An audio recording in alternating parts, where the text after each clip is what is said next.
Welcome back to Tiny T Gaming. Today I'm going to be talking about the Months of Shame, the period of Imperial history that saw the Grey Knights fight the Space Wolves under Logan Grimnar's command, and the eventual outcome.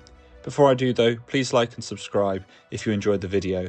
Let me know what you want to see me talk about next, and what your thoughts are for the future of the 40k setting, as we wait in this limbo state for something interesting to happen, as we've had the return of multiple traitor Primarchs, 2 loyalist Primarchs, and even the partial reawakening of the God Emperor of mankind. And for those who may question it or disagree, I do fully believe that the Emperor has become a legitimate god. So, getting into it. The Months of Shame came after and were caused by the events of the First War of Armageddon. This war saw the crucial world of Armageddon besieged by forces loyal to the blood god Khorne and led by the horrific demon Primarch Angron. Angron had spent much of the intervening years between the Horus Heresy and that period of time in the 41st millennium attempting to gather and restore some semblance of cohesion amongst the disparate warbands of the Shattered World Eaters. As many will know, the Legion ceased to exist as a unified force after the Battle of Scalathrax, due to the actions of the Khornate champion Kharn. The nature of the gifts and attention of the Blood God means that many of his followers become mindless berserkers, leading to infighting and wanton bloodshed being common. So when these forces were flung at the world of Armageddon, it brought a target for the blood rage and urge for slaughter of these warriors, both mortal, Astartes and demon.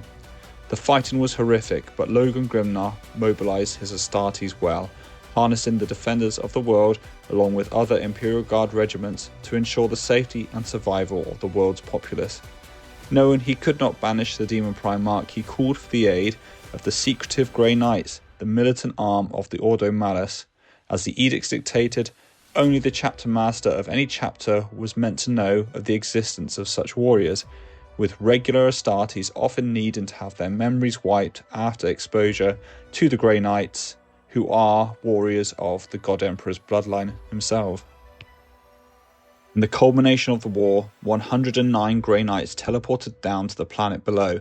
Fighting as one awesome force of demon hunters, they cut their way through to Angron, eventually shattering his sword and banishing him, mostly due to the actions of the young warrior Hyperion, who had become known as the Blade Breaker.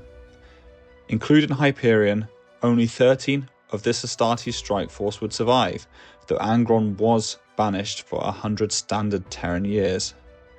This is where the issues began though, for though the world was saved, inquisitorial edicts dictated that all who had been exposed to chaos amongst civilian and mortal military populations must be effectively disposed of.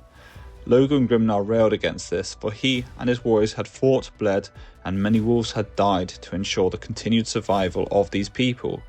He had kept the fighting away from the majority of the population centres, seeking to save them from demonic exposure and having witnessed the followers of chaos. He was sympathetic to the peoples he had fought to protect, for the wolves are often known as some of the most human of Astartes' forces, just as the salamanders are, though in different ways. This did not help his standing though, for the Space Wolves were already held with suspicion by the Inquisition, as they often disregarded imperial authority completely. The Inquisition, under Lord Inquisitor Gesme Kisanaros, decided that the population would be sterilised and rounded up into Adeptus Arbites work camps, while outright liquidation of the world's soldiery would be most expedient option. Logan Grimnar disagreed, knowing he was vastly outnumbered on the planet, but having the numerical and physical superiority in space, he would use his fleet to ensure the civilian and troop transports made it to the warp jumps. The first of these vessels was the Trident of Ilmatha. With 400,000 crew and passengers, they were escorted to the Mandeville point by the Space Wolves frigate Runefire. It never made it though, as the Grey Knights disabled its warp drive and scuttled the ship. None of the 400,000 survived.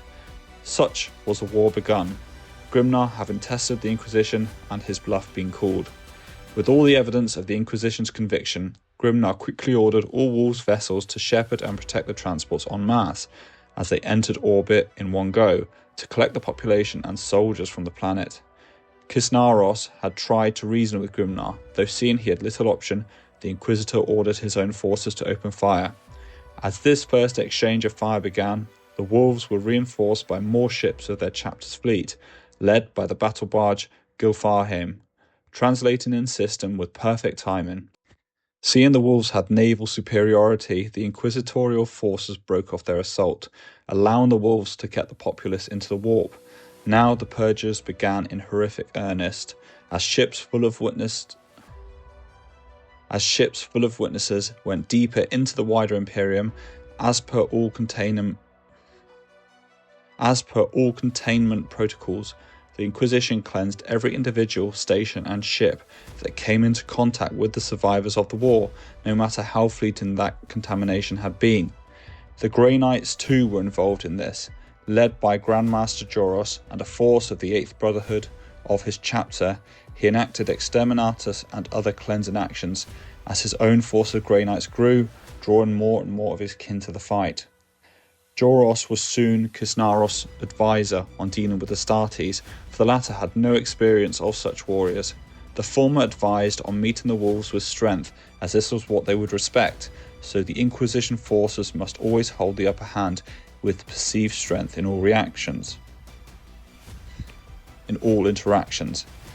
Meeting this with his own guile, Grimnar had his forces achieve an ever more successful game of cat and mouse, scattering multiple groups of survivors amongst the Imperium. This built dissent amongst the inquisitorial forces, as the Wolves never retaliated against the offensive actions of the Inquisition, and the Grey Knights themselves disagreed with being used for such cleansing operations. A lot of this dissent came from the fact that the Lord Inquisitor Cisneros was aloof, secretive, and unheard of prior to the War of Armageddon. Now this is just my opinion, but I believe that he was an agent of chaos, fueling infighting between loyal forces of the Imperium. 5 months passed since the end of the official War of Armageddon. The cost was huge, and there was no end to the Wolves' resistance in sight. So Joros proposed capturing Grimnar. He believed the Space Wolves would back down if they achieved this. So Cisneros sought a parley with Grimnar. As a part of this plan, who agreed, they would meet at Hekaron. Neither trusted the other, and as soon as the Wolves' fleet closed the distance, the Inquisition destroyed the 4 escorts and crippled Grimnar's own vessel.